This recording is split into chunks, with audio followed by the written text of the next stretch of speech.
Bonjour, moi c'est Théophile Gazu, donc j'ai été élève pendant 3 ans au pôle Sub Sainte-Marie, où j'ai suivi tout le cursus notariat qui est dispensé dans cette école. Donc j'ai d'abord commencé par les 2 ans de BTS CJN. Donc en première année, on voit vraiment tout ce qui est les bases du droit dans différents domaines, tout ce qui est droit immobilier, droit de la famille, donc les matières qui seront amenées après à nous être utiles dans la pratique. Moi personnellement, je venais vraiment du bac et je suis arrivé directement en BTS, donc ça m'a fait du bien de découvrir un peu ce qu'étaient les bases du droit, parce que je sais que j'avais d'autres camarades par exemple qui venaient de fac de droit, donc qui avaient déjà toutes ces notions. Et après en deuxième année, on s'oriente vers des matières peut-être davantage pratiques et on approfondit les notions de première année. Moi, ce qui m'a particulièrement attiré vers cette formation, c'est les stages. Sur les 2 ans, on a quand même 12 semaines de stage, ce qui est vraiment un avantage par rapport à la fac, par exemple, parce que ça permet de vraiment de mettre en pratique ce qu'on a appris en cours, de voir aussi dans une étude de notaire comment ça se passe, si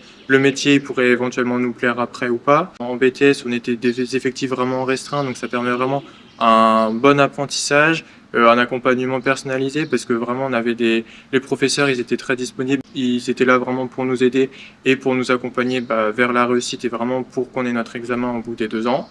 Et donc après ces 2 ans de BTS, je me suis orienté vers la licence pro des métiers du notariat, donc toujours à Sainte-Marie, qui est cette fois-ci une formation en alternance, donc à un rythme de 2 jours à l'école, donc les lundis et mardis. C'est des matières donc en continuité du BTS et certaines matières vraiment beaucoup plus pratiques, et où là ça peut être des notaires qui viennent nous dispenser les cours et aussi certains profs universitaires. Et les 3 jours restants, donc on est en études et ça permet donc de mettre en pratique les notions qu'on a vues en cours, et on a en charge la gestion de dossiers plus ou moins complexes en fonction du début ou fin d'année, de nos compétences, de ce qu'on a vu ou pas en cours, de l'étude dans laquelle on est, etc.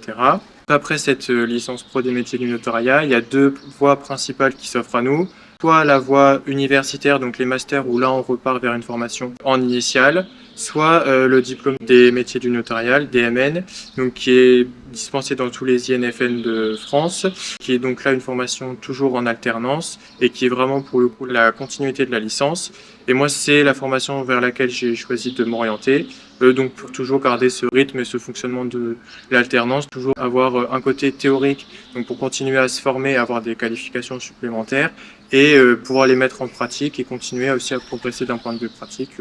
en travaillant dans une étude.